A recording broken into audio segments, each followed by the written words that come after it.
Now, in spite of the progress being made in both financial status and equality, women are still more likely than men to struggle with financial security across the world.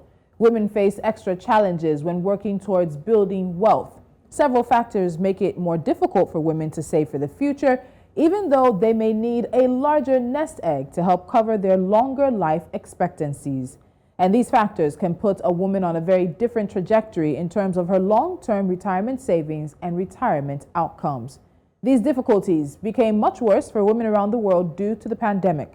And across the continent, more women experience higher rates of unemployment and lost pay.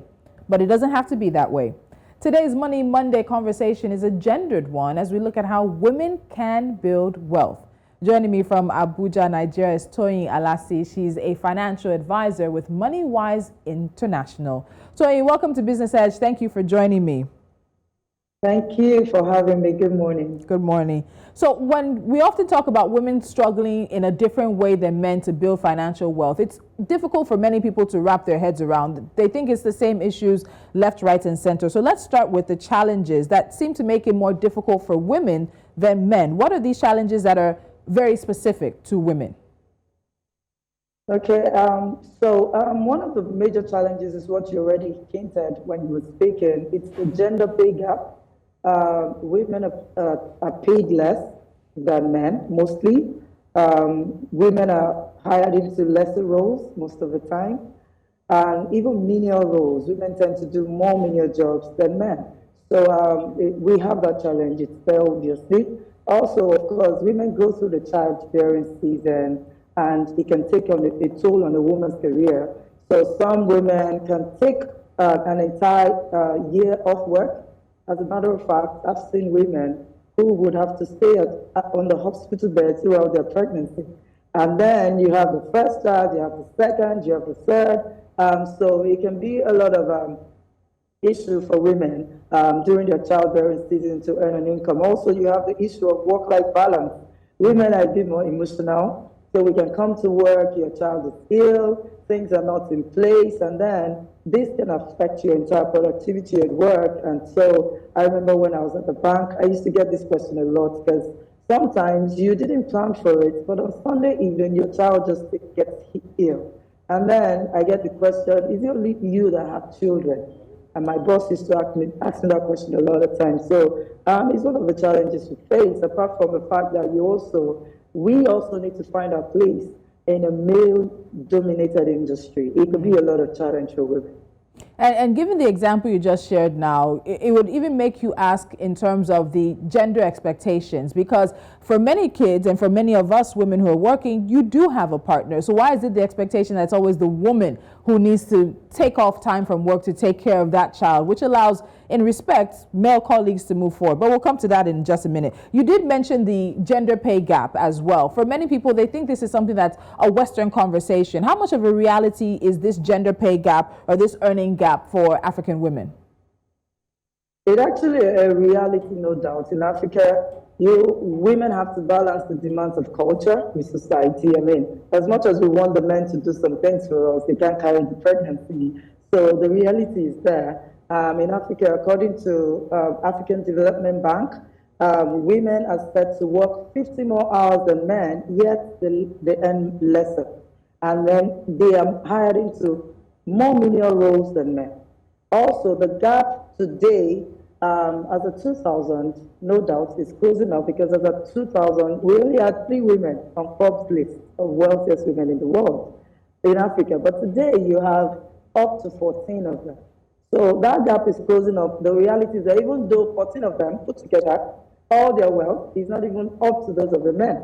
All right, so the gap is obvious and it's a major challenge. But when I joined banking, for example, I think we had just one female MD at the time. I remember just one. But 10 years later, we have a number of them. We have about 7 of them in Nigeria today alone. So there is the gap. However, it is closing up. Okay, so let's talk about that example you had, but that'll be after this question. So in terms of this results, what does the gender pay gap cost African women, particularly in the long term, particularly women who are trying to build professional careers? Yes, so one of the first thing is that, so if you're not able to work or get good roles, then you will earn less. So if you're in a lesser role or in a menial role, you will earn less. Now, if you also have to take some time off work because you have to take care of the children and all of that, then I didn't have to do that anyways. I just used my normal 3 month maternity leave and I'm back to work. But not a lot of women can do that, all right? Because we're all in different circumstances. You mentioned earlier how a partner should support. I have support, so I was able to achieve that. But once there's that gap, what it means is lesser income. And with lesser income, you have lesser savings. And with lesser savings, lesser investment. And how do we build wealth? Investment. So that's where the problem is. Okay, so let's look further into this. So one of the big issues, as we've said now, is the fact that women will take, a lot of women will take a large part of their professional time off work to have kids and to raise kids, and also end up being sometimes the main caregiver for older relatives. And now for professional women, while they take time off, their male co-workers and their industry peers continue to gain seniority, experience, and promotions. And while we also know this is wrapped up in societal roles and expectations, the question is for women who are trying to build a professional career, how do they mitigate this time off that is dedicated to the family life in terms of the long-term wealth building targets they may have? Okay, yeah, so like I said earlier, the gap is there. It's obvious, we know it, everybody knows. So one of the first things women have to do is to have their money working for them. So where you can't be, your money can go. So what you need to do is to ensure that your money starts to work for you. If you're a young lady, for example, watching this, the time to start is right now. Stop waiting till later. Stop waiting to let me have fun. So, ladies, we tend to care more about things that don't really add value sometimes, liabilities in themselves, hair, shoes, bags. That's not the time for it.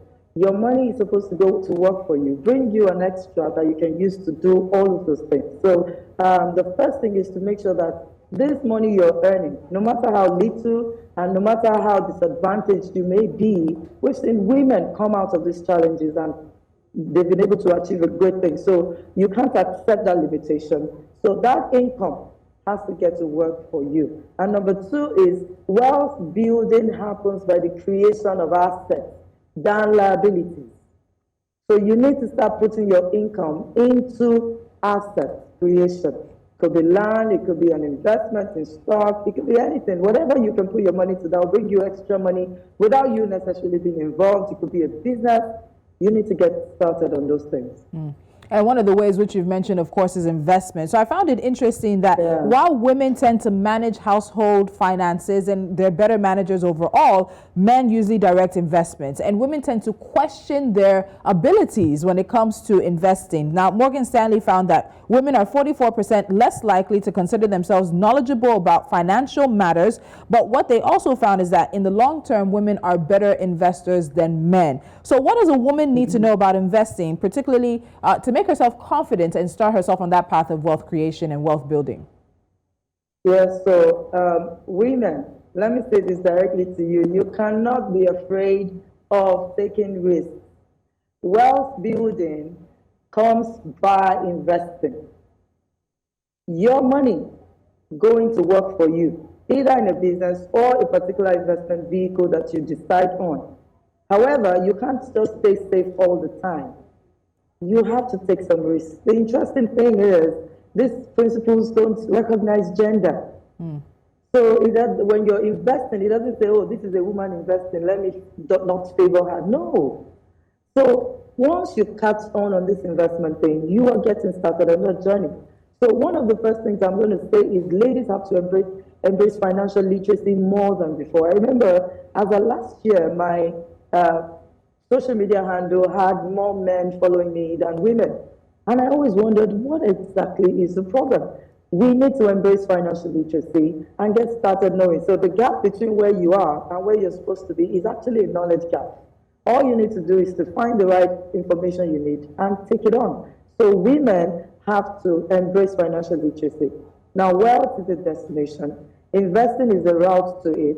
and we must invest our money. You must take risks. There's a level of wealth you can attain without risk taking. This reminds me of stories of people like Mrs. Folor Shalakija, Ibukwa Woshika, and the likes of them. These women have had to take bold steps that wasn't common, and today look where they are. If you read their biographies, you will see it all there. So as women, the principles of wealth building don't recognize gender, so it's not going to fight against you. All you need to do is to know these principles and start using them, and that's where financial literacy comes in. Okay, so does this also link itself to the issue of retirement savings? We see around the world women tend to live longer than men, so therefore they might need a little bit more money to compensate for the extra years of their lives, and also, of course, to make themselves comfortable. So how do women start planning for retirement? Yeah, so the key word is planning. Lots of people, lots of women don't plan ahead of time. Some even plan based on their husband or their partner. Some women are sitting down and waiting for that wealthy man who will scoop them up and then sort out their entire future. But anything could go wrong. I've seen women who lost their husbands and that was the end. They literally couldn't even feed for a day because they had nothing. So the key word is planning. And what is financial planning? You zoom into 20 years ahead of you and determine what you want to see. I remember having a session in one of our conferences, and one of the facilitators asked a very important question I'd like to share here. He said, how many of you, what is your retirement like? What have you seen ahead of you? So woman, if it is retirement into real estate income or dividend income from stocks or your own business, you then zoom back to today and start planning towards that. If it is real estate in every major city in the world, have you bought your first land in the first city? Maybe you want to get on the plan, start buying it. I remember listening to Pastor Matthew one day, and he shared how he and his wife acquired all the properties they have. They have a lot today, but he said something. We started with one plot. We would buy one plot, add another plot, add another plot, add another plot. So whatever it is that retirement means to you, and it varies for different people. So yours could just be real estate. Let me just have 3 million naira, 4 million naira coming in monthly from all my investments, and I'm good. Whatever it is to you, determine the end from now, and then from today, look at how much of your income you can start putting consistently towards that particular goal. That's how you can retire rich, regardless of gender. Yeah. Okay, so before we wrap up, I have to ask this. It's supposed to be 2 questions, but let's see if we can put it together quickly because of time. While I'm asking this next question, what mistakes have you seen women make on their way to wealth building? I'd also like you to end it with also giving us your 3 key takeaways for being a woman of wealth, or at least being a woman who's on the path to being wealthy. Yeah, so it's a journey, yeah? So the first thing, mistake I've seen is that people don't start early. Women don't start early, start early. When you have a job, no matter how menial it is, start early. There's a law of investing that says if you invest 10% of your income consistently over your work. Hello, Toyin. And all of that. So you need to start early doing that. Number 2 is be consistent. Don't start and stop. Don't start in January and December, spend it all on Christmas. Start and continue. Number 3 is focus on the right priorities. Women tend to get their priorities wrong. We want to look good, we want to dress well, we compare ourselves with others and all of that. You need to stop that. Focus on your priorities, which is wealth building, and channel your resources towards that. And then the second question, talking about 3 keys that women can build wealth, I'll say start investing, because that's the route. Investing is the route to wealth. Wealth building is the destination. Investing is the route. The second thing is personal development. You need to keep building your skills on yourself. More money comes with more value. So the more valuable you are, the more money you make. So personal development, if you have to go to school, whatever it is that can get you that top role in that organization, please go for it as a woman. No limits. And finally, is to embrace financial literacy. I said it earlier. The gap is the financial literacy. Get in a community of like-minded women who are building wealth. Join an investment club. Get a financial coach or advisor. Learn something about money daily. This is a key to wealth building. All right. Thank you so much, Toyin, for your time today. Thank you so much for this conversation. While it's a tip everybody can use, we are talking to Africa's women today because the richer they are overall, the richer the continent is as well. Thank you for your time.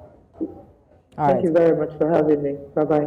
So we're going to take a quick time out to get you business edge, NC4 to watch, and also some breaking news that's coming our way right now.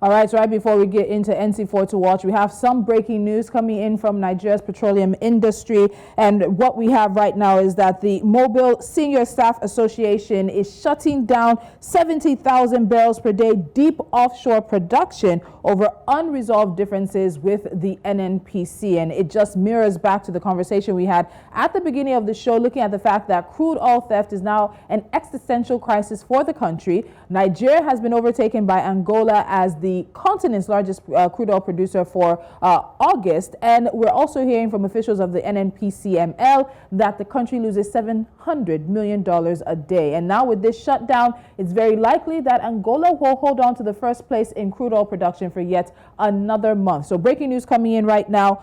Mobile Senior Staff Association shuts down 70,000 barrels per day deep offshore production over unresolved differences with NNPC. We'll have more details for you at the top of the hour, 12 p.m. West African time, as News Central Now comes your way. But let's get you some of the other stories now that we're keeping our eyes on. South Africa's Finance Minister Enoch Godongwana will table the country's 2022 medium-term budget policy statement in Parliament in October. The budget policy statement sets government policy goals and priorities, forecasting macroeconomic trajectory, and projects the fiscal framework over the next 3 years by outlining spending and revenue estimates. Delays in procurement of power meters have left new Kenya Power customers facing a wait for connection to the power grid even after paying for those connections. The Kenya state-owned power utility admitted to supply hitches, attributing them to delays caused by court cases and pending approval of procurement plans. And staying in East Africa's largest economy, Kenya's tourism industry is stuck between protective policies and a liberation push being implemented by immigration and transport ministries that the sector says may impede its efforts to pull international visitors to the country and recover to 2019 levels. Outgoing Tourism Cabinet Secretary Najib Balala says the sector is facing challenges with limited flights, e-visa issues, and budget cuts affecting promotion initiatives. And finally, Nigeria's National Bureau of Statistics reports that in 2022, the value of manufactured goods exchanged fell by 36% from 4.51 trillion naira in the second quarter of 2021 to 2.87 trillion naira. For the second quarter of this year and the equivalent period of 2021. Now, the value of traded goods fell as producers struggled with rising prices and a challenging business environment. And that's the business we have for you right now. Don't forget to join us at 12 p.m. West African time for News Central Now for the latest coming from here on the continent and more details of that breaking news from Nigeria's petroleum industry. Follow us on social media. We are at News Central TV. You can also, of course, download our mobile app, subscribe to our YouTube channel, and watch us on the platforms we are available. I'm Tolulope Adeleru-Balogun. Do have a good day.